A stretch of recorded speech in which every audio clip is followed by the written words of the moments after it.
Hi guys, welcome back. Long anticipated video. I'm going to get right into it. So basically, as you can see on my screen here, I'm going to quickly dissect this statement that came out a few weeks ago. It was being circulated on Twitter and WhatsApp, and I had a few friends of mine asking several questions about this. So again, I'm no expert in the field of Islamic sciences or anything like that, but I do know a bit of IT because that's my field. So, and I've got some experience within the cryptocurrency or crypto asset space. So I'm going to dive right in. I'm going to dissect each statement. So at the end of the day, it's good for individuals to have an open mind and again, make your own mind up, do your own due diligence. This ain't no financial advice. This is strictly entertainment purposes. So let's dive right into it. So basically, for now, it says we are not satisfied with it. It is mostly being used for speculative purposes. Again, something that is speculative does not rule its impermissibility or on the grounds of being called haram. So anything can be speculative. That doesn't mean that you can't get involved with it. Stocks, shares, IT companies that are being formed from the beginning, should I say, being formed as new startups, they tend to be speculative.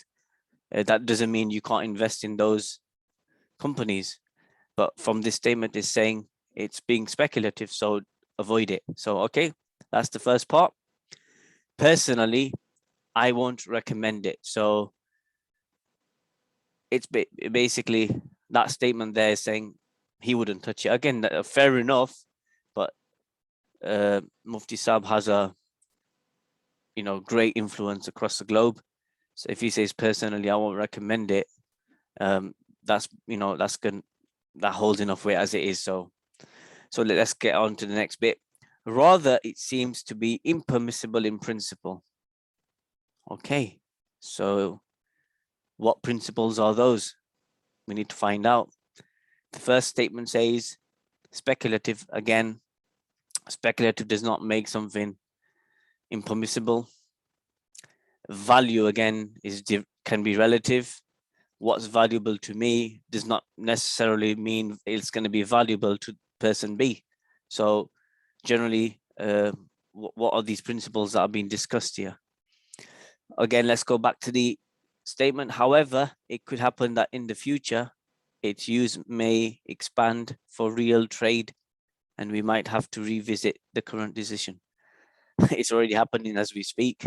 PayPal UK have announced that people, end users, will be able to buy cryptocurrency and sell cryptocurrency from within the PayPal app.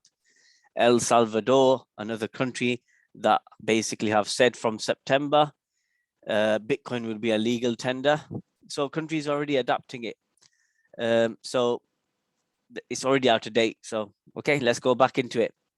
There's no doubt that in this currency is speculative in nature. Again, like I said, something being speculative does not rule its impermissibility. Even its mass use is not likable. Explain. Either from a Sharia perspective. Again, very broad statement. It's like a catch-all statement. So, again, do your own research. This is part of an international underplot. Well, that's a bit funny because the government are not liking crypto because firstly, the government and the people of the world, they generally generally control the money supply, the 1%, as they say. So they control the money supply, and crypto is a means out of that system.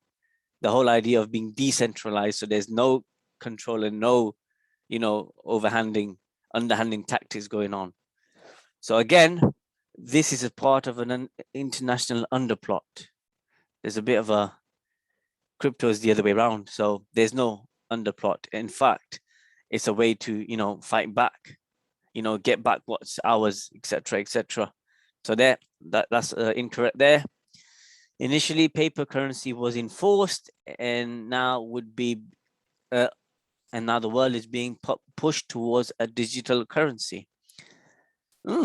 Again, like I said, some of the countries, China, have already started their digital yuan, whatever you want to call it. Countries are trying to publish their own digital currency. But like I said, this is nothing to do with the crypto space as such, nothing to do with Bitcoin. So let's carry on. Which isn't backed by any asset. Ooh, initially, paper currency was enforced, and now world is being pushed towards a digital currency which isn't backed by any asset. That statement is completely incorrect, because the paper money system that we use today is not backed by any asset at all. It used to be backed by gold in the pre-1970s, but that's not the case anymore. It's actually backed by the government, and that basically is a community which everybody says, yes, £10 is worth £10. So again, incorrect statement there. Bitcoin, on the other hand, has its own community as well, and it's rising. So again, that statement there is incorrect. The near future plan is maybe to make the economies dependent upon these, and subsequently these money masters will financially enslave the weaker economies. Therefore, we cannot encourage it, and is as perfect. There is no sound ground devised till yet to grant it permissibility. Ooh, that statement's just saying that it's haram.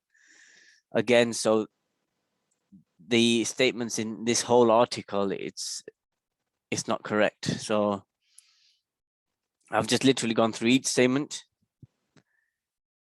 It says it's speculative. Speculative does not make something impermissible, as long as you use common sense, because that says that it's not good to, what do you call it, overspend money and spend money where it's not needed. Again, do your own due diligence, put your money where you think you're going to get decent returns, or you're not throwing your money away. So again, that's just standard common sense. Speculative does not make something haram. The common argument was that Bitcoin or crypto does not have any intrinsic value. Again, totally incorrect. The statement in here says that the money is not being backed by any asset. Again, fiat money is not backed by any asset. It used to. So again, there's a bit of lack of understanding on the current money system going on in this. And the whole fact that, we don't encourage it. So this statement seems outdated. I think it needs revisiting. And that's my viewpoint from my, devised understanding of the field. Like I said before, I come from an IT background. I understand when they talk blockchain, when they talk, how everything is decentralized. I understand that aspect. So this is basically saying blockchain is in essence is haram. So it's calling, in a simplest manner, it's calling a shared database that we all aware of haram. So I don't agree with this. A lot of people read this and take it to face value and say, it's haram. Again, I don't want to cause any arguments or any disagreements, but I'm my own person.